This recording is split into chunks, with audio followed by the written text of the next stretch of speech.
Hi ಕಲ್ಪಾಸ್ ಚಾನಲ್ಗೆ ಎಲ್ಲರಿಗೂ ಸ್ವಾಗತ. ಇವತ್ತು ನಾನು 5 ನಿಮಿಷದಲ್ಲಿ ಇನ್ಸ್ಟೆಂಟ್ ಪುಳಿಯೋಗರೆ ಯಾವ ರೀತಿ ಮಾಡೋದು ಅಂತ ತೋರಿಸ್ತಾ ಇದ್ದೀನಿ. ನೋಡ್ಕೊಳ್ಳೋಣ ಬನ್ನಿ. ಅದಕ್ಕೂ ಮುಂಚೆ ನನ್ನ ಚಾನಲ್ಗೆ ಸಬ್ಸ್ಕ್ರೈಬ್ ಆಗದಿರೋರು ಖಂಡಿತವಾಗಿ ಸಬ್ಸ್ಕ್ರೈಬ್ ಆಗಿ. ನಾನು ಪುಳಿಯೋಗರೆ ಪ್ಯಾಕೆಟ್ ಇಟ್ಕೊಂಡಿದ್ದೀನಿ. ನಾನು ದೊಡ್ಡ ಪುಳಿಯೋಗರೆ ಪ್ಯಾಕೆಟ್ ಇದು. ಬೇಕಿದ್ರೆ 10 ರೂಪಾಯಿಗೆ ಸಿಗುತ್ತಲ್ವ, ಅದನ್ನು ಕೂಡ ನೀವು ತಗೊಂಡು ಮಾಡ್ಕೋಬೋದು ಪುಳಿಯೋಗರೆನ. 5 ರಿಂದ 6 ಟೇಬಲ್ ಸ್ಪೂನಷ್ಟು ಎಣ್ಣೆ ಇಟ್ಕೊಂಡಿನಿ. ಎಣ್ಣೆ ಜಾಸ್ತಿ ಬೇಕಾಗತ್ತೆ ಪುಳಿಯೋಗರೆ ಮಾಡೋದಕ್ಕೆ. 3 ಟೇಬಲ್ ಸ್ಪೂನ್ನಷ್ಟು ಕಡಲೆ ಬೀಜ ಇಟ್ಕೊಂಡಿದ್ದೀನಿ. 1 ಚಮಚ ಕಡಲೆಬೇಳೆ, 1 ಚಮಚ ಉದ್ದಿನ ಬೇಳೆ, 2 ಬೇಕು ಇದಕ್ಕೆ. ಸಾಸಿವೆ 1 ಸ್ಪೂನು, ಜೀರಿಗೆ 1 ಸ್ಪೂನು, ಹಾಗೂ ಹುಣಸೆ ಹಣ್ಣನ್ನು ನೋಡಿ ನಾನು 1 ನಿಂಬೆಹಣ್ಣಿನ ಗಾತ್ರದ ಹುಣಸೆ ಹಣ್ಣನ್ನು ನೀರಿನಲ್ಲಿ ನೆನೆಸಿಟ್ಟಿದ್ದೀನಿ. ಆದಷ್ಟು ಹಳೆ ಹುಣಸೆ ಹಣ್ಣಾದರೆ ಚೆನ್ನಾಗಿರುತ್ತೆ ಪುಳಿಯೋಗರೆಗೆ. ಯಾವುದಿರುತ್ತೋ ಅದನ್ನು ನೆನೆಸ್ಕೊಳ್ಳಿ ಈ ರೀತಿ. ಬ್ಯಾಡಗಿ ಮೆಣಸಿನ್ಕಾಯಿ 4 ಹಾಗೂ ಗುಂಟೂರು ಮೆಣಸಿನ್ಕಾಯಿ 4 ತೊಗೊಂಡಿನಿ. ಖಾರಕ್ಕೆ ಗುಂಟೂರು ಮೆಣಸಿನ್ಕಾಯಿ 4 ತೊಗೊಂಡಿನಿ, ಬ್ಯಾಡಗಿ ಮೆಣಸಿನ್ಕಾಯಿ ಕೂಡ. ಈಗ ಬೆಳ್ಳುಳ್ಳಿನ 15 ರಿಂದ 20 ಸಿಪ್ಪೆ ಸುಲಿದ್ಬಿಟ್ಟು ಈ ರೀತಿ ಗೆಜ್ಜಿಟ್ಕೊಂಡಿನಿ. ಉಪ್ಪು 1/4 ಸ್ಪೂನ್ನಷ್ಟು ತೊಗೊಂಡಿನಿ. ಇನ್ಸ್ಟೆಂಟ್ ಪೌಡ್ರಲ್ಲಿ ಉಪ್ಪು ಆಲ್ರೆಡಿ ಸ್ವಲ್ಪ ಇರುತ್ತೆ. ಬೆಲ್ಲ ಇಷ್ಟು ತೊಗೊಂಡಿನಿ ನೋಡಿ, 1 ನಿಂಬೆಹಣ್ಣ ಗಾತ್ರದಷ್ಟು ಬೆಲ್ಲನ ತೊಗೊಂಡಿದ್ದೀನಿ. ಅರಿಶಿಣದ ಪುಡಿ ಅರ್ಧ ಸ್ಪೂನ್ ಆದರೆ ಸಾಕಾಗತ್ತೆ, ಅರ್ಧ ಸ್ಪೂನ್ ಅರಿಶಿಣದ ಪುಡಿ. ಎಳ್ಳು 2 ಸ್ಪೂನ್ ತೊಗೊಂಡಿದ್ದೀನಿ.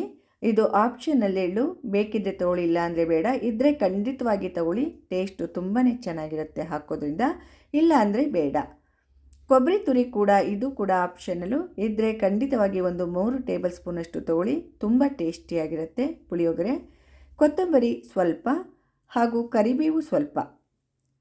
ಒಂದು ಬಾಣಲೆ ಇಟ್ಕೊಂಡಿದ್ದೀನಿ. ಬಾಣಲೆಗೆ ಎಣ್ಣೆನ ಹಾಕ್ಕೊಳ್ತಾ ಇದ್ದೀನಿ ನಾನು.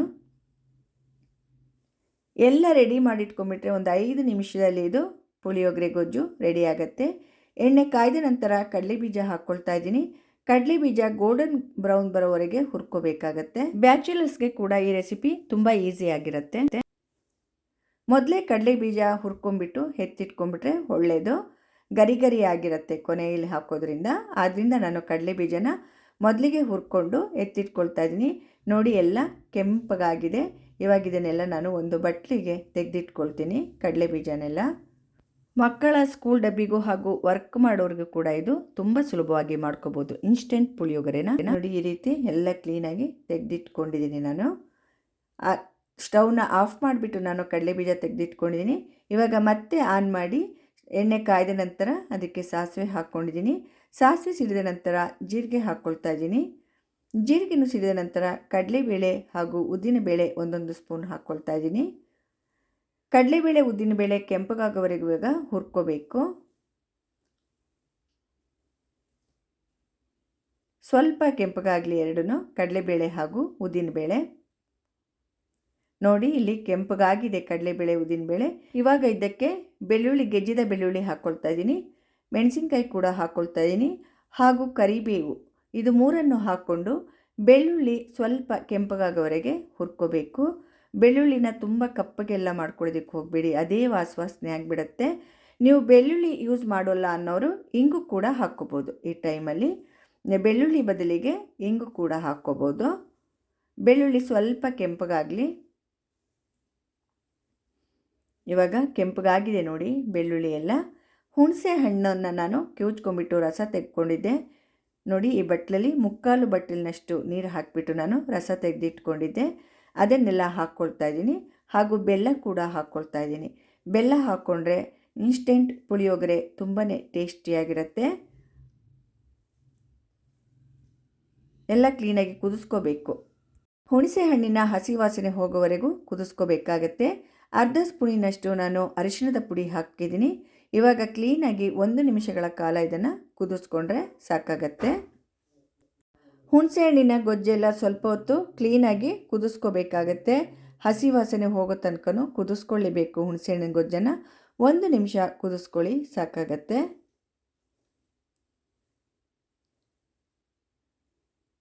ಈ ರೀತಿ ಕೈ ಆಡಿಸ್ಕೊಂಡು ಕ್ಲೀನಾಗೆಲ್ಲ ಕುದಿಸ್ಕೊಂಡ್ರೆ ಆಯಿತು. ಇವಾಗ ನಾನು ಇದಕ್ಕೆ ಪುಳಿಯೋಗರೆ ಪುಡಿನ ಹಾಕ್ಕೊಳ್ತಾ ಇದ್ದೀನಿ. ಇನ್ಸ್ಟೆಂಟ್ ಪುಳಿಯೋಗರೆ ಪುಡಿ MTR ಅವ್ರದ್ದಿದು.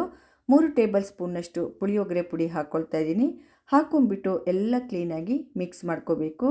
ಇದರಲ್ಲಿ ಹುಳಿ, ಉಪ್ಪು, ಖಾರ ಪ್ರತಿಯೊಂದು ಹಾಕಿರ್ತಾರೆ, ಇಂಗು ಎಲ್ಲ. ಆದ್ದರಿಂದ ಉಪ್ಪನ್ನು ನಾವು ಕಡಿಮೆ ಹಾಕ್ಕೋಬೇಕಾಗತ್ತೆ.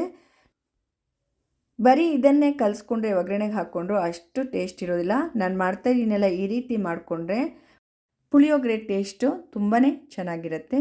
ಇವಾಗೆಲ್ಲ ಕ್ಲೀನಾಗಿ ಕುದೀತಾ ಇದೆ ನೋಡಿ. ಉಪ್ಪನ್ನು ಹಾಕ್ಕೊಳ್ತಾ ಇದ್ದೀನಿ ನಾನು. ಉಪ್ಪನ್ನು ಹಾಕ್ಕೊಂಡು ಎಲ್ಲ ಕ್ಲೀನಾಗಿ ಮಿಕ್ಸ್ ಮಾಡ್ಕೋಬೇಕು.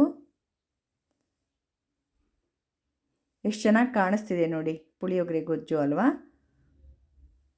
ಬರೀ ಎಣ್ಣೆಗೆ ನಾವು ಆ ಪುಳಿಯೋಗರೆ ಇನ್ಸ್ಟೆಂಟ್ ಪುಳಿಯೋಗರೆ ಪುಡಿ ಹಾಕೋದಕ್ಕಿಂತ ಈ ರೀತಿ ಗೊಜ್ಜು ಮಾಡಿಕೊಂಡು ನಾವು ಪುಳಿಯೋಗರೆ ಮಾಡಿಕೊಂಡ್ರೆ ತುಂಬ ಟೇಸ್ಟಿಯಾಗಿರುತ್ತೆ.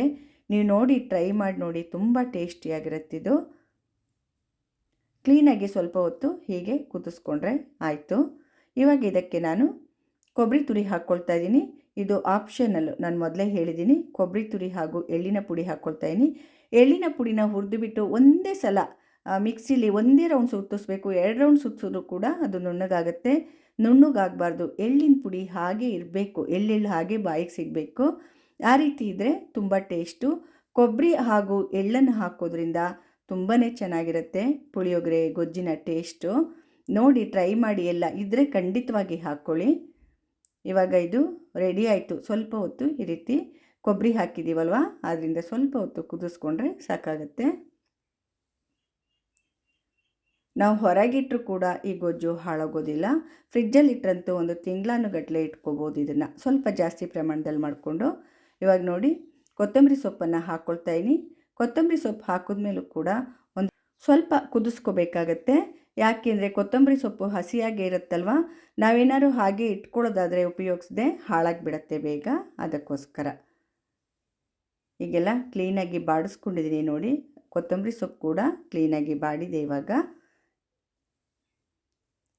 ಇವಾಗ ಇದು ಗೊಜ್ಜು ರೆಡಿಯಾಗಿದೆ. ಸ್ಟವ್ನ ಆಫ್ ಮಾಡ್ಕೊಳ್ತಾ ಇದ್ದೀನಿ ನಾನು. ತುಂಬ ರುಚಿಯಾದಂತಹ ಗೊಜ್ಜು ಇವಾಗ ರೆಡಿಯಾಗಿದೆ ನೋಡಿ. ಇಷ್ಟು ತೀರಾ ತೆಳು ಆಗಿಲ್ಲ, ಇದು ಸ್ವಲ್ಪ ಈ ರೀತಿಯಾಗಿದೆ. ಈ ರೀತಿ ಇದ್ದರೆ ಚೆಂದ ಅನ್ನದಲ್ಲಿ ಕಲಿಸ್ಕೊಳ್ಳೋದಕ್ಕೆ, ತುಂಬ ಗಟ್ಟಿನೂ ಬೇಡ. ಹಾಗಂತ ಇವಾಗ ಕಡಲೆ ಬೀಜ ಹುರ್ಕೊಂಡಿದ್ನಲ್ಲ ಅದನ್ನೆಲ್ಲ ಹಾಕ್ಕೊಳ್ತಾ ಇದ್ದೀನಿ. ಕೊನೆಯಲ್ಲಿ ಕಡಲೆ ಬೀಜ ಹೀಗೆ ಹುರಿದುಬಿಟ್ಟು ಹಾಕ್ಕೊಂಡ್ರೆ, ಕೊನೆಯಲ್ಲಿ ಹಾಕ್ಕೋಬೇಕು ಕಡಲೆ ಬೀಜನ, ಹುರಿದಂತಹ ಕಡಲೆ ಬೀಜನ. ಆವಾಗ ಅದು ಗರಿ ಗರಿಯಾಗೇ ಇರುತ್ತೆ, ಎಷ್ಟು ದಿನ ಆದರೂ ಗರಿ ಗರಿಯಾಗಿ ಇರುತ್ತೆ. ಅನ್ನ ಮೊದಲೇ ಮಾಡಿಟ್ಕೊಂಡಿದ್ದೀನಿ ನಾನು. ಆ ಅನ್ನಕ್ಕೆ ಗೊಜ್ಜನ್ನೆಲ್ಲ ಇವಾಗ ಹಾಕ್ಕೊಳ್ತಾ ಇದ್ದೀನಿ. ಎಷ್ಟು ಬೇಕೋ ಅಷ್ಟು, ನಮ್ಮ ಅನ್ನಕ್ಕೆ ಎಷ್ಟು ಬೇಕೋ ಅಷ್ಟು ಗೊಜ್ಜನ್ನು ಹಾಕ್ಕೋಬೇಕು. ನಾನು ನೋಡಿ ಅದರಲ್ಲಿ 2 ಸಲ ಹಾಕ್ಕೊಂಡೆ, ಅಷ್ಟೇ ಸಾಕಾಗತ್ತೆ ಈ ಅನ್ನಕ್ಕೆ. ನಾನು ತಗೊಂಡಿರೋ ಅನ್ನ ಇದು 3 ಜನಕ್ಕೆ ಆಗುತ್ತೆ. 300 ಗ್ರಾಮ್ ಅಕ್ಕಿಲಿ ನಾನು ಅನ್ನನ ಮಾಡ್ಕೊಂಡಿದ್ದೀನಿ. ಹೊಟ್ಟೆ ತುಂಬ 3 ಜನಕ್ಕಾಗತ್ತೆ. ಕೈಯಲ್ಲಿ ಪುಳಿಯೋಗರೆ ಕಲಿಸೋದು ತುಂಬಾ ಚೆಂದ. 3ರಿಂದ 4 ಜನನೇ ತಿನ್ಬೋದು ಈ ಅನ್ನ, ಅಷ್ಟಾಗತ್ತೆ. ಕೈಯಲ್ಲಿ ಕಲಿಸಿದ್ರೆ ಚೆಂದ ಪುಳಿಯೋಗರೆ ಗೊಜ್ಜು ಮಾತ್ರ. ಕ್ಲೀನಾಗೆಲ್ಲ ಬ್ಲೆಂಡ್ ಆಗುತ್ತೆ ಅನ್ನಕ್ಕೆಲ್ಲ. ಈ ರೀತಿ ಕ್ಲೀನಾಗೆಲ್ಲ ಕಲಿಸ್ಕೋಬೇಕು. ನಿಮಗೆ ಗೊಜ್ಜು ಬೇಕು ಅಂದರೆ ಟೇಸ್ಟ್ ನೋಡಿ ಇನ್ನೂ ಒಂದು ಸ್ವಲ್ಪ ಹಾಕ್ಕೊಳ್ಳಿ.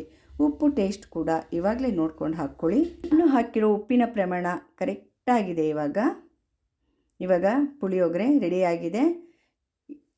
ಇದನ್ನು ಒಂದು ಪ್ಲೇಟ್ಗೆ ಇವಾಗ ನಾನು ಸರ್ವ್ ಮಾಡ್ತಾಯಿದ್ದೀನಿ. ಸರ್ವಿಂಗ್ ಪ್ಲೇಟ್ಗೆ ಸರ್ವ್ ಮಾಡ್ತಾಯಿದ್ದೀನಿ. ತುಂಬಾ ಟೇಸ್ಟಿಯಾಗಿರುತ್ತೆ ಈ ಪುಳಿಯೋಗರೆ. ಎಲ್ಲ ಟ್ರೈ ಮಾಡಿ, ತುಂಬ ಟೇಸ್ಟಿಯಾಗಿರುತ್ತೆ. ಇನ್ಸ್ಟೆಂಟ್ ಪುಳಿಯೋಗರೆ ಬೇಕು ಅಂದ ಕೂಡಲೇ ಇದನ್ನು ಮಾಡ್ಕೋಬೋದು. ಪುಡಿ ಮಾಡೋ ಅಗತ್ಯ ಇಲ್ಲ. ಇನ್ಸ್ಟೆಂಟಾಗಿ ನಾವು ಅಂಗಡೀಲಿ ತಂದುಬಿಟ್ಟು ಪುಳಿಯೋಗರೆ ಪೌಡ್ರನ್ನ ಆರಾಮಾಗಿ ಮಾಡ್ಕೋಬೋದು. ನಾನಿಲ್ಲಿ MTR ಪುಳಿಯೋಗರೆ ಪೌಡ್ರನ್ನು ಉಪಯೋಗಿಸಿದ್ದೀನಿ. ನೋಡಿ ಎಷ್ಟು ಸೊಗಸಾಗಿದೆ ಅಲ್ವಾ ಪುಳಿಯೋಗರೆ. ತುಂಬ ಚೆನ್ನಾಗಿರುತ್ತೆ. ನಿಮಗೆಲ್ಲ ಖಂಡಿತ ಇಷ್ಟ ಆಗಿದೆ ಅಂದ್ಕೊಂಡಿದ್ದೀನಿ ಈ ಪುಳಿಯೋಗರೆ.